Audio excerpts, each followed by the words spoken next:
The Holy Gospel according to St. Luke, the 18th chapter. Then Jesus told them a parable about their need to pray always and not to lose heart. He said, in a certain city there was a judge who neither feared God nor had respect for people. In that city there was a widow who kept coming to him, saying, "Grant me justice against my opponent." For a while he refused. But later he said to himself, "Though I have no fear of God and no respect for anyone, yet because this widow keeps bothering me, I will grant her justice, so that she may not wear me out by continually coming." The Lord said, "Listen to what the unjust judge says. And will not God grant justice to his chosen ones who cry to him day and night? Will he delay long in helping them? I tell you, he will quickly grant justice to them. And yet, when the Son of Man comes, will he find faith on earth?" This is the gospel of Jesus Christ. Thanks be to God. Please be seated.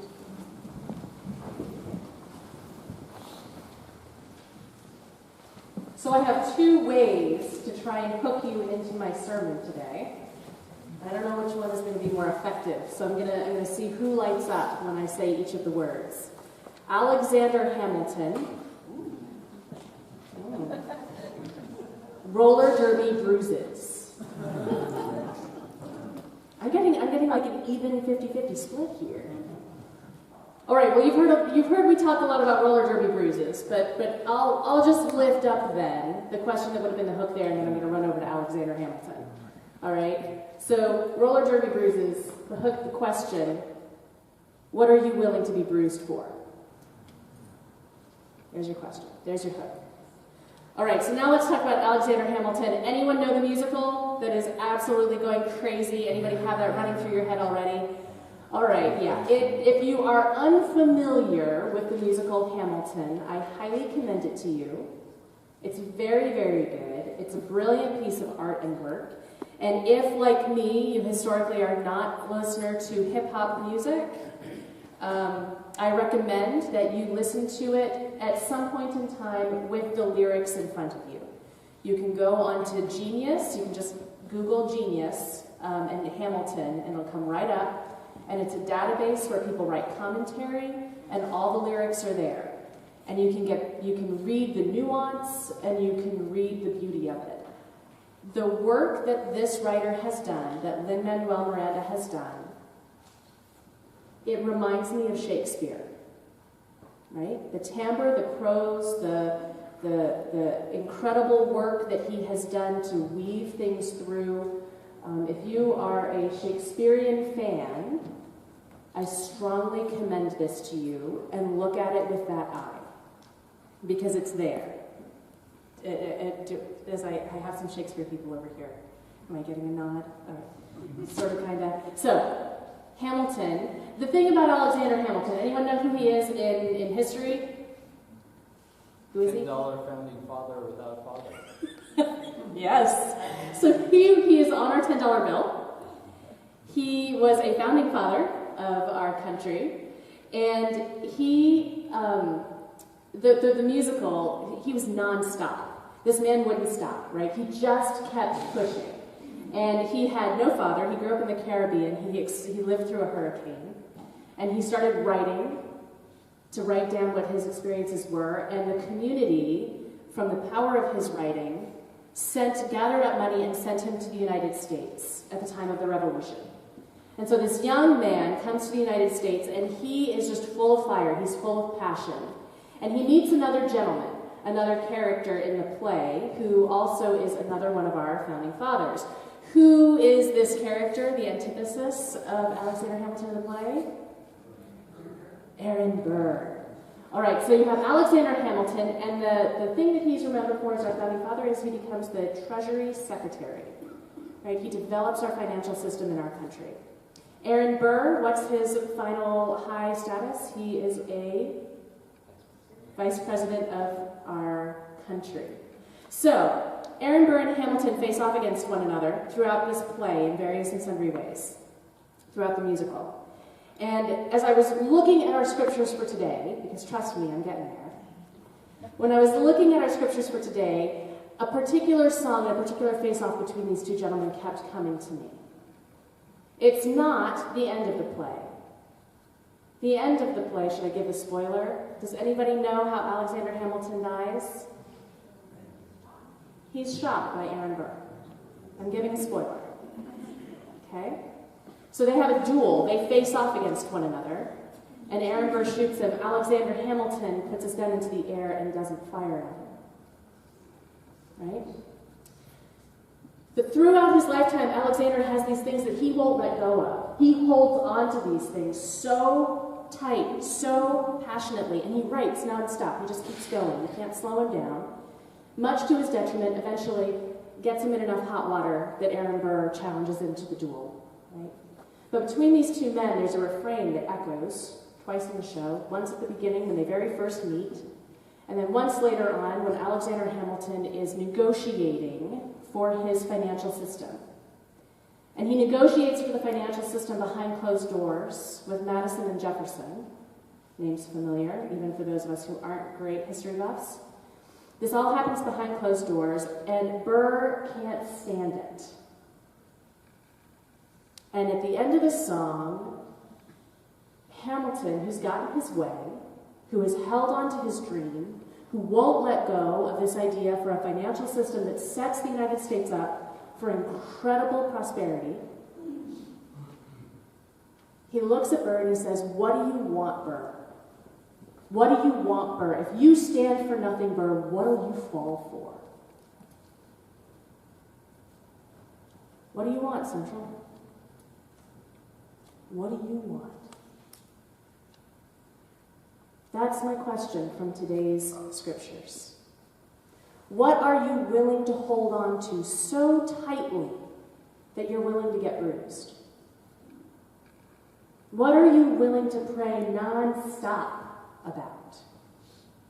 We have two scriptures today. Our Genesis passage, and Leo, you are brilliant. And truly, thank you for the incredible setups that you do for our scriptures.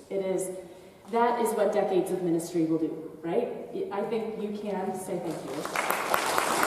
I only hope that I can sum up someday, as eloquently as you do, our scripture passages. So what's going on with Jacob here in this first passage?